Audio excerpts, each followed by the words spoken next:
Some members of the Winnipeg City Council are determined to continue their reckless war on natural gas in buildings in Canada's coldest city.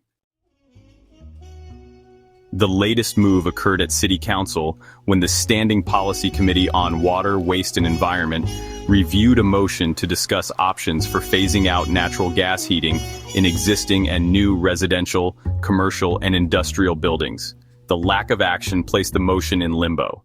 It ought to remain in limbo forever.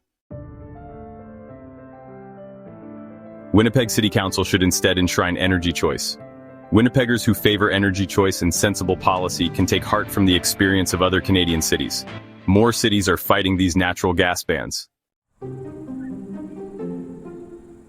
Vancouver City Council ended a natural gas ban in new buildings this summer after a group of councillors pushed back.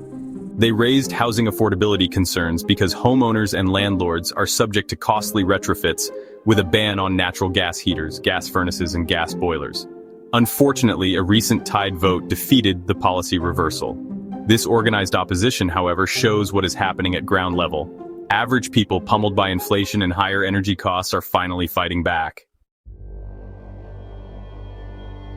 Opponents of energy choice make exaggerated claims regarding the influence of the energy lobby in these debates, while they are tone deaf about the actual organized interests at play.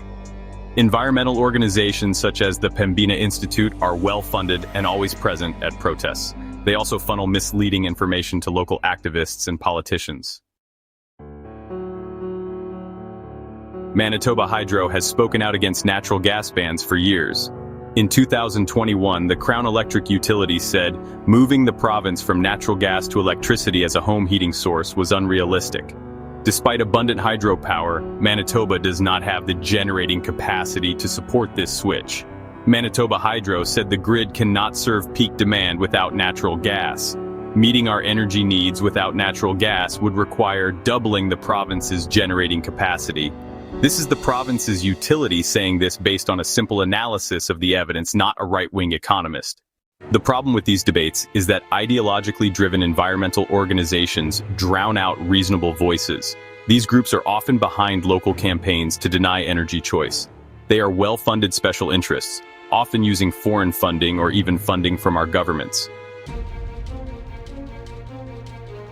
Individuals and organizations committed to energy choice must become active and counter these well-funded voices.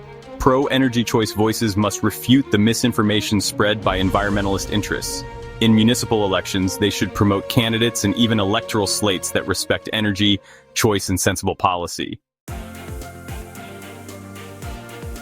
In the United States, some Republican-led states have successfully prevented localities from banning certain hydrocarbon-based heating infrastructure. However, their efforts are limited because a change in state-level politics could reverse the move to limit local governments. Strong citizen-led local movements are the answer. They should always watch for policies that oppose energy choice. Such movements must be active in local politics, opposing these elitist environmental special interests. Reasonable Winnipeggers, right and left, must defend reasonable energy policies. This is not a partisan issue. It is never too late to stand up for sanity in the local fight for energy abundance and freedom for all.